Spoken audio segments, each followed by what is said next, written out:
So, but one of the apps that I use, okay, so basically what I do to find storage, if you have not followed me, is that I go onto Google and we look either on Google listings, or we virtually drive for storage.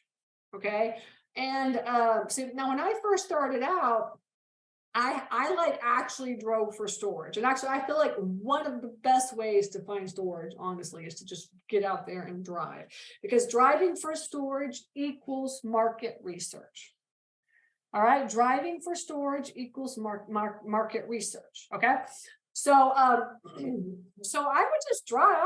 I've literally driven the entire state of Georgia, and I've seen probably every storage facility in Georgia.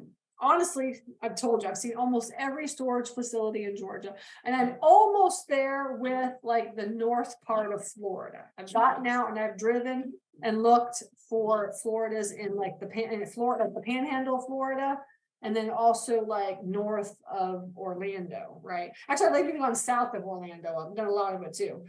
So because everywhere I go, I drive for storage. In fact, I lived in an RV for not 6 years, but on and off for 6 years. We lived in an RV and traveled. And so we've done a lot of driving for storage and stuff. Yeah. So, okay. So we drive for storage. That's like, I'm telling you, this is what I personally like. I would love just to be able to just get out there and drive for storage. That's like my thing. And then talk to the owners. And driving for storage equals market research. So number one, how do you find storage facilities? Honestly, the best way is to get out there and drive for storage. I know a lot of people say, oh my gosh, it's like too much. But the truth is that driving for storage equals market research. If you're interested in an area, like to invest and buy storage, you should really get out there and drive around, and you should look at all the storage facilities. What types of facilities are there? Is it a primary market, is a secondary market, is a tertiary market?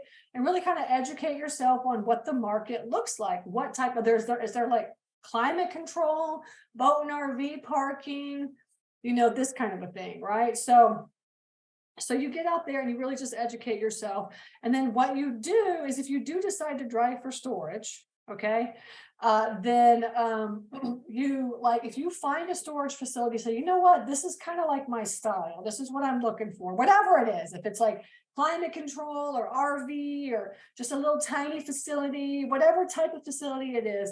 And then the best part about driving for storage is that the phone number is on the sign. The phone number is on the sign, so you can just call and talk to the owner. Now, I would say probably maybe 20% of the time, if it's a bigger facility, obviously you'll have a manager, but like 20% of the time, small facilities, the office manager will answer.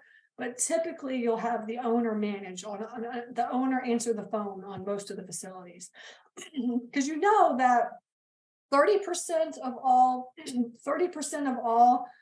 facilities in the industry are owned by REITs, and 70% are owned by mom and pops, just like us, right? So you're gonna always a lot of times you're gonna get owners to answer the phone. I'm gonna tell y'all.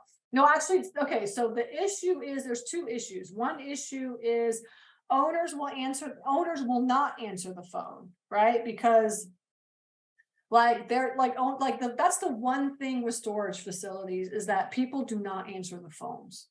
They do not, like, if you're full, like if they're full, they just don't answer the phone. They're like, why would I answer the phone? I'm full, and they don't want to do a wait list or anything like that. So if they don't answer the phone, then obviously to put it on a list and to follow up.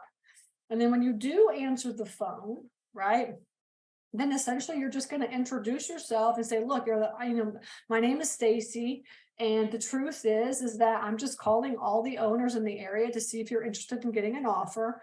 I really want to buy my very first storage facility, and so I figured I would just call and introduce myself. This is the area where I want to buy the storage facility. So I figured, I live in this area, or this is where my family lives, so I decided to look in this area. And you just have to be like, when you talk to owners, you just have to be as authentic and personable as possible, right? You got to be like, you got to connect. It's on the phone, or, and pretty much like out of the 11 facilities that we own personally, I found like probably half of those.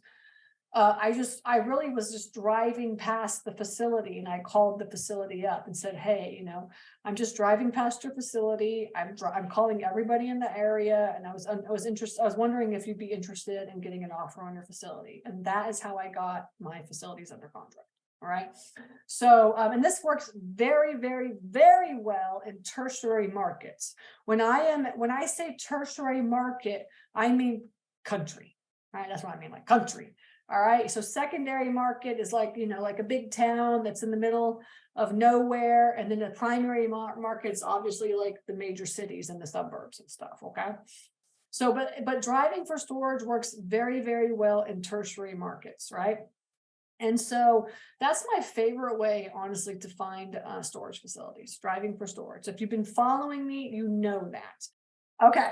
So driving for storage equals market research. And if you really want to get into the game, highly recommend that you just drive around, really educate yourself about the area, right? And then, just try to talk to a couple of owners. And the truth is like I said, 70% of the owners in storage are just like us. I mean, they're just like regular people.